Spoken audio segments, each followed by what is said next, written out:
friend Mr. Milimo, who represents the Speaker, to shoot up to his feet and protest loudly that his client is not a vacuum. Because the Constitution says, when, I think it is,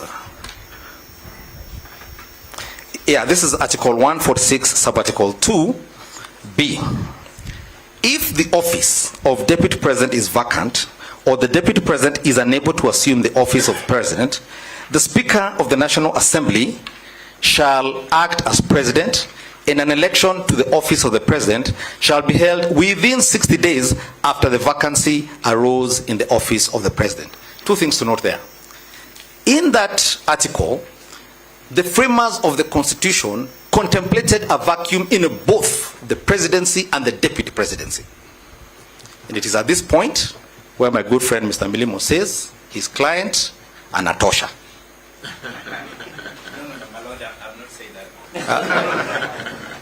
Maybe you will say it.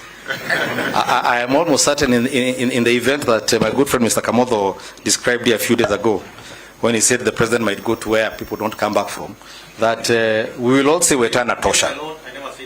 He did. The record says so. Yeah, but we understood him. He was not wishing ill.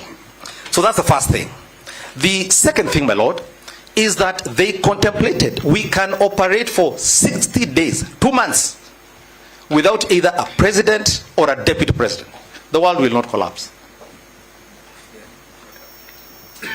Kenyans made adequate arrangements for the caretaker while those two are not with us.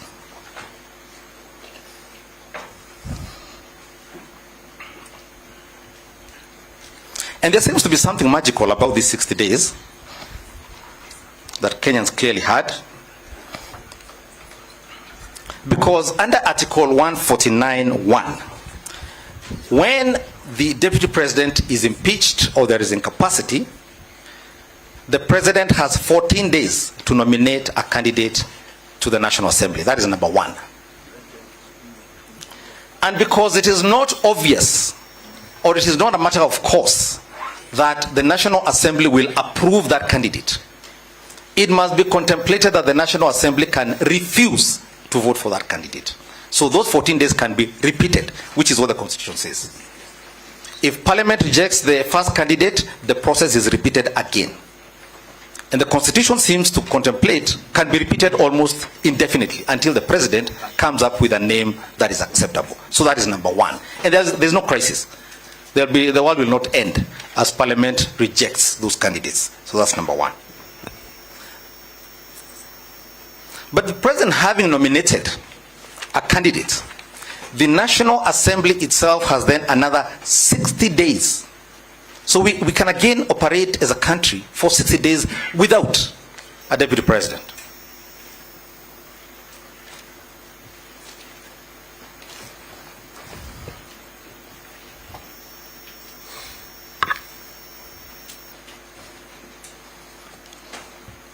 And so I return to what the Supreme Court said in the Sonko case we must do, and has not been done, has not been afforded to our client, the Deputy President.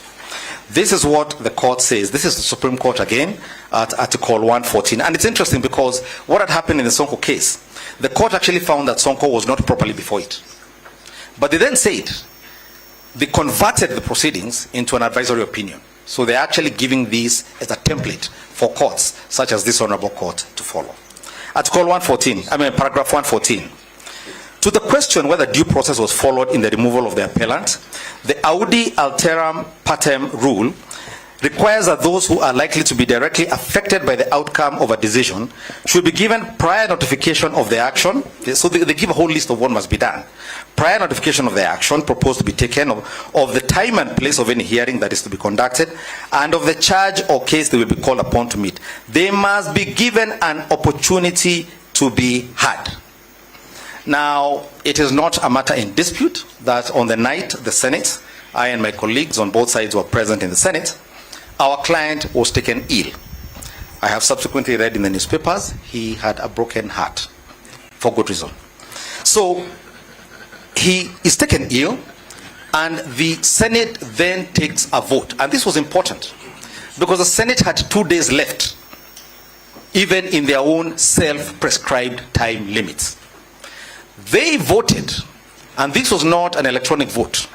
They voted on acclamation to reject a motion to extend time for the deputy president to appear My in Lord, court. if I may, I am compelled to interrupt. My Lord, learned counsel is misleading the court. When on affidavit, it is clear that the Senate votes electronically. Senate does not vote by acclamation. I do not know what paragraph is addressing himself. Perhaps he can point the court to the paragraph he's addressing himself to on the question of acclamation. We can't just sit back and watch Mr. Macharia mislead the court. I was personally there. Senior Counsel Mwite was there. The entire team, most of them were there. On the question of extension of time, it was by acclamation. All the ayes and all the noes, that's what it was. And the senator was loud. Yes. And I would ask him to please wait. He'll be a bit more bothered when I finish with my submission, so he can be bothered fully when I finish. So this is what the court says. They must be given an opportunity to be heard, to call witnesses, to be represented by counsel, to be availed adequate time and facilities to prepare, and if the accusations are proved, to be given the reasons. This is important. The Supreme Court says you must be given reasons for your decision. There